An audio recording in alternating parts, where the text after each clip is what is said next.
Work in progress, prioritization, and scheduler overview.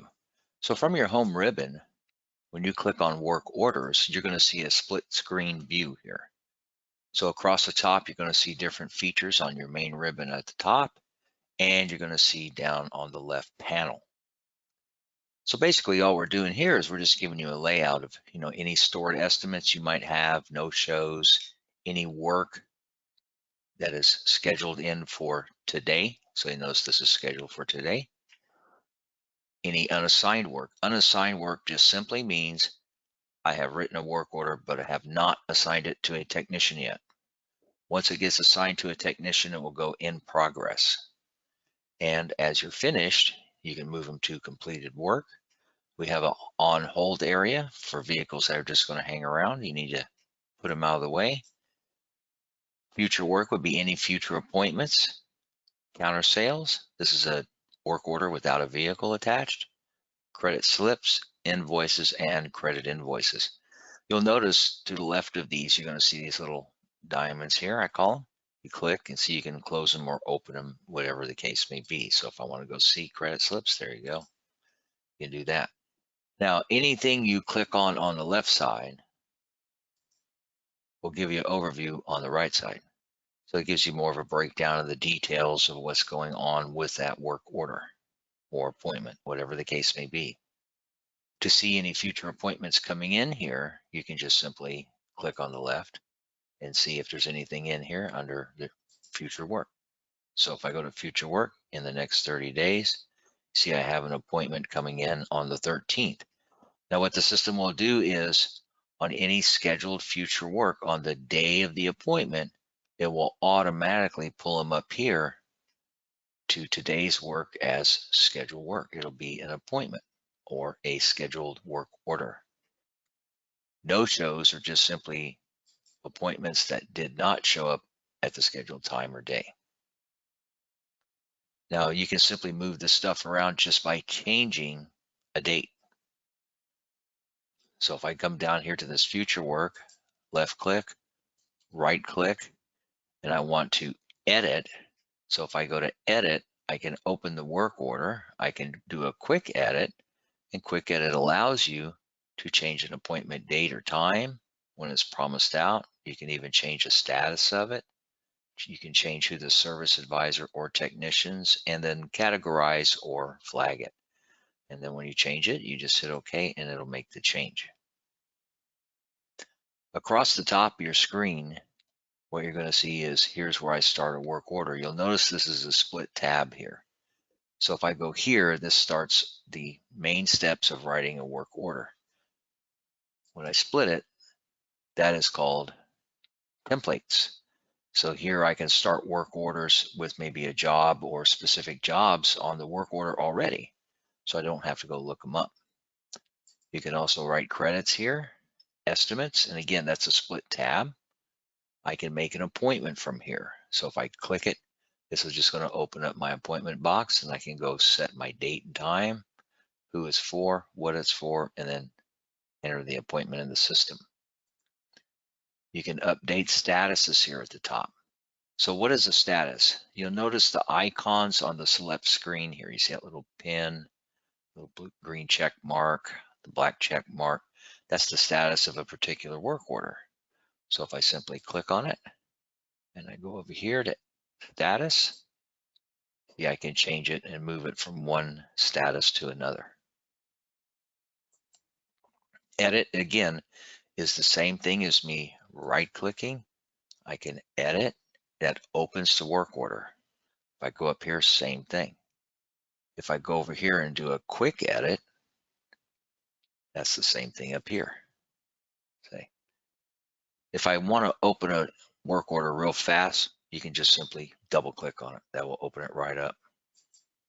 Now, bear in mind, if somebody else has a work order open on a different computer, that it will stop you. It'll let you know who's in it, and you would have to type in the word yes and hit OK, and then it will let you in that work order. And if you get in it, let the other person know. You also have a find feature up here. Now, the find feature allows you to search by name or by number. So if I know the work order or invoice or credit number or PO number I'm looking for, I just simply type it in and it will go find it. So if I go look for work order 490 and I hit enter on the keyboard, there it is. Now to open this, I can simply click it and hit open, or I can double click and it will open this work order up. So if I double click it, you'll see it'll open the work order. And again, just throws open another tab here. Okay. The other nice feature that we have in here is a lot of times we may not know the specific number we're looking for. So here I can search in the past. I can go back in the past and look for something. Now this is going to search everything. It searches appointments, scheduled jobs, work orders, credits, invoices, estimates. It searches everything. So I can go back in the past. I can go into the future and look for something coming up in the future. You can pick a custom date range. You can also just select all. All will go all the way in the past and look in the future. So it does go back to the future there. So when I'm searching in here, I can search by anything in the contact and or vehicle, the service item itself. Okay. So if I type in Ford and hit enter, it's just going to pull up everything that has Ford in it. On this left side, you're going to see what it is. This is an appointment. Here's credits. Here's standard invoices. And then as we roll down, a lot of invoices. And then here are work orders. Now to look at anything in here, all you got to do is just simply click it. You can open it right from here, or you can just double click and open it up. You can also search by name. You can search by a plate. Doesn't matter. It's just going to search whatever's in contact or service item. And you can even search inside the documents by category, and you can search by a service package. This is just a screen refresh. Recommend you do that if you walk away for a while, come back and refresh everything. This categorized, we're going to come back to this in a future training. Service advisor, you can select service advisor, you can select technician from here. One of the big things about this left panel is this is going to change depending on how you set it up. So what we have to do is on your particular computer, or we call workstation, what you're going to want to do is come over here just below technician. There is a little bitty gray box. And you'll notice when I hover my mouse, it says work in progress options. So when I click on that, what that will do for you is it lets you set up this left panel. So you're setting up the left panel here on what you want to display. The general is just the icon size. If you turn it off and I hit OK, you'll notice the icons change size quite a bit. Again, you can go back and turn it back on. So each area allows you to pick and choose what you want to see and how you want to lay it out. So in progress, that's going to be this section over here on the left. You can schedule time or by document number or promise time or contact. You can even group it a specific way that you wish. And what do you want it to display? So as an example, if I go turn this off and I hit OK, see now it completely changes the look.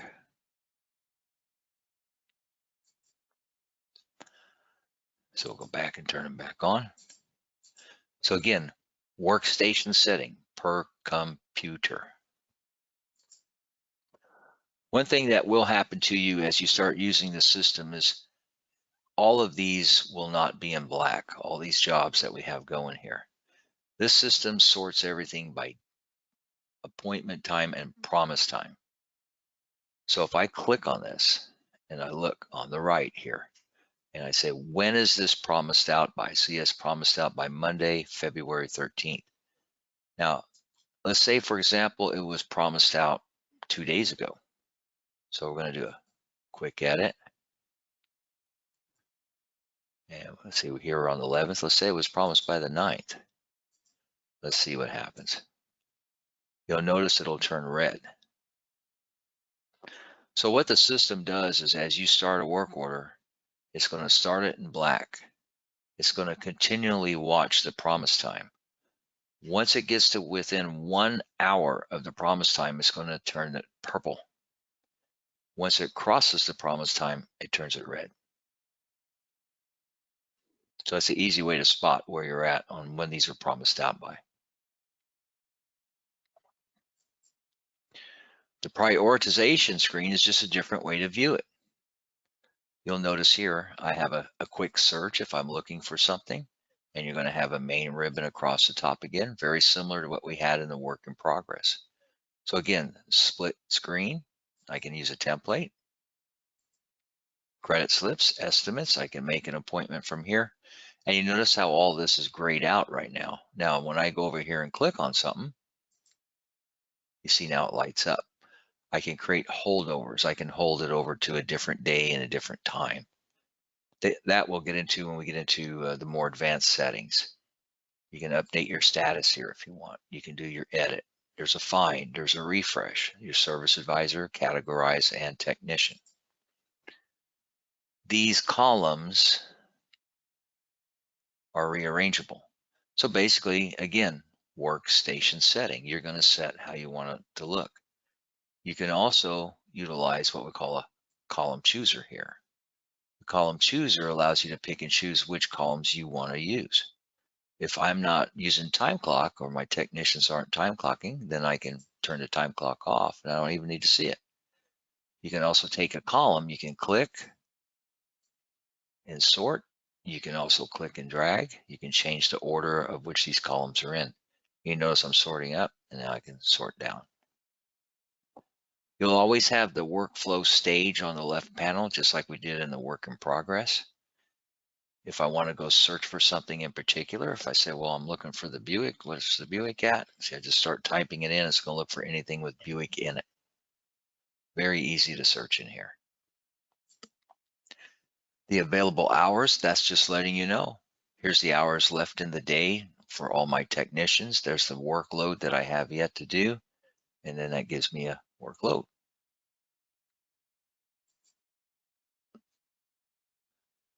If I want to open a work order from here, I can just simply double click on it. It'll open it up. You notice as soon as I hover my mouse over something, it kind of gives me a little pop-up. So these pop-ups are representing, what are we working on?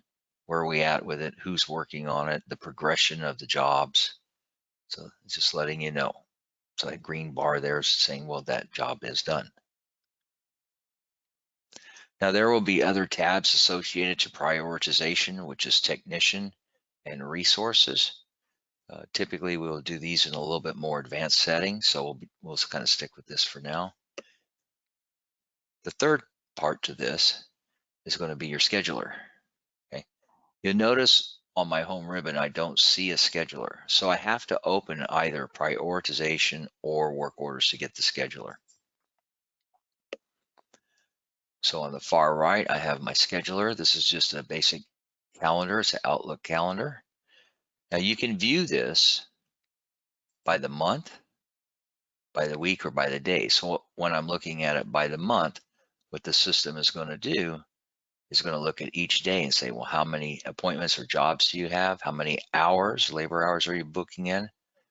This hours available is programmed in the setup by your manager or something, and then they will put in how many hours a day your technicians are available. This is strictly technician availability is all it says. You'll notice a little orange here. That's letting you know that's the day we're on. I can go to any day and click.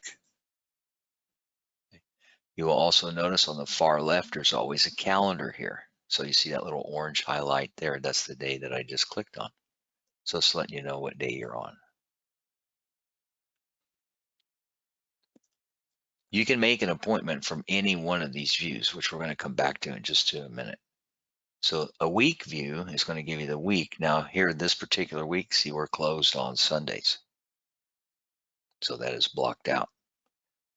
On the left panel here, now you're going to see technicians. You can look at all or maybe just certain ones.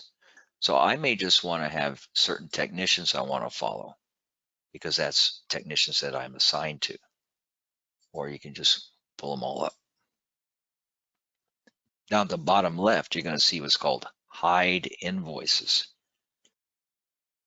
So as you take work orders and finalize them to an invoice, there's no sense of seeing them on the calendar anymore. And then you can show breaks. This gray bar here just represents a break in the afternoon. If I don't want to see it, I just uncheck the box. Viewing by day gives you a little bit more flexibility. So you'll notice I'm here and I'm only looking at the one day. So it is going to be whatever day I select over here. So if I click it, see there is today. If I go look at the 13th, there's the 13th. There is a feature in here, a little box called Scheduler Options. See, it's set on free, so it's just looking at that one day. But you can also tell the system, you can plot out how many days you want to see at one time. So if I say, well, I want to work on let's say a 5-day week, I can even skip non-business days. And when I do this, see, now it changes my view. And it eliminates Sunday since I'm closed on Sunday. See, so I'm jumping from Saturday straight to Monday. Now I can always roll up and down, see what I have. So these are all jobs that are going on. Now, what do I have for Monday here? See, this is a scheduled job. See, it's scheduled work. And all I'm doing is just stopping my mouse over this, not doing anything else, and the pop-up will show. If I want to open it, I can double click it and open that work order up. And again, in the work order, I can always change date and time and whatever I need to do. So to change those days, you just simply click. So if I go to the 17th, see, it's going to go from the 17th forward. If I go back, I can do that. So you get to pick and choose whatever you want to look at here. Up at the top left corner, you can create a brand new work order here. So just double click, and that's going to start an appointment. Now, what is it starting the appointment for? What day did I click on last? It was the 8th. What if I don't want to do the 8th? Here it is, the 11th. So I can simply click it and I can go change it. If I want to make an appointment for next week, say the 14th, I can also tell it what time I want to make the appointment for. Duration is labor hours that you're booking in. Typically, your shop will have a minimum, like a quarter of an hour or half an hour, but you can always put in whatever you feel is needed. If you know a vehicle's going to be there for a while, say we're going to be a couple hours. Now, there's two ways to actually do this. If the customer is not in your system and you're not going to put them in the system until they show up, you just simply type. So, if Bill Smith comes in, he's coming in, and he's bringing in his 2010 F-150 or whatever. You put in whatever information you have. If you have a phone number, put it in. Down here in the notes section, here, you're going to put in why are they coming in. Maybe they got a check engine light on and want to get an oil change, something like that. Check brakes. Whatever information you have, that's what you want to put in here. You can go ahead and pre-assign it to a specific technician if you want, and have you confirmed it. Now, this is typically for the online confirmation where people actually go on your website and book in appointments. And then I hit OK. So now I've put that appointment in. So now if I go over to that 14th, see, there is my appointment. And it typically is yellow in background. If I hover my mouse, then a pop-up comes up and lets me know why he's coming in. That's an appointment where you don't know the person. Now, when they show up at that point, then yes, you would have to put them in as a contact, enter their vehicle, so you have all the information. If I want to make an appointment, let's say for the 15th here, you notice I'm click on the 15th and went over. When you get used to the program, if I want to make an appointment for 8:30, all I got to do is double click it. That opens the window up for the appointment. See, pulling up the 15th at 8:30. Now, if the customer is in the system, click on the binoculars. See, now that's going to take me to my contact search. I can search by contact or by vehicle. So if Mr. Jones is coming in, I hit enter. I go look for Mr. Jones, see what he's got. Maybe he's bringing in the RAM. Click it, hit select. See, now that pulls all that information across. The advantage to this versus what we did over here with Bill Smith is when I go to switch this to an actual work order, all this information is in the system already. Or with this one on the left, I will have to stop and enter it all. And then why are they coming in? You know, maybe they're coming in for an oil change or something. You just type in what it's for. Again, you can assign. So I hit OK. And now I've got them in for an oil change and I booked in a half an hour. Now what this will also do is this. Puts them in future work. So these are jobs coming in the future. The difference between these icons, that 12 means that is an appointment. It is not an actual work order that is scheduled. This is an actual work order that we scheduled. So the difference is the work order means I've started a work order scheduled for that day, and that gives you the advantage of entering the jobs, maybe looking up parts, ordering them in, receiving them, getting everything prepared for the day when they show up. You have most of this job done. Where here, that's just a straight up appointment that you will have to convert. So if this customer does come in on the day of his appointment, see now when all I'm doing is double clicking, I can convert it to a work order or use my template to start the ticket. So that's a brief overview of work in progress, prioritization, and your scheduler. And notice my tabs. I can rearrange them. And I don't even have to close them. I can just simply go back and forth to each one.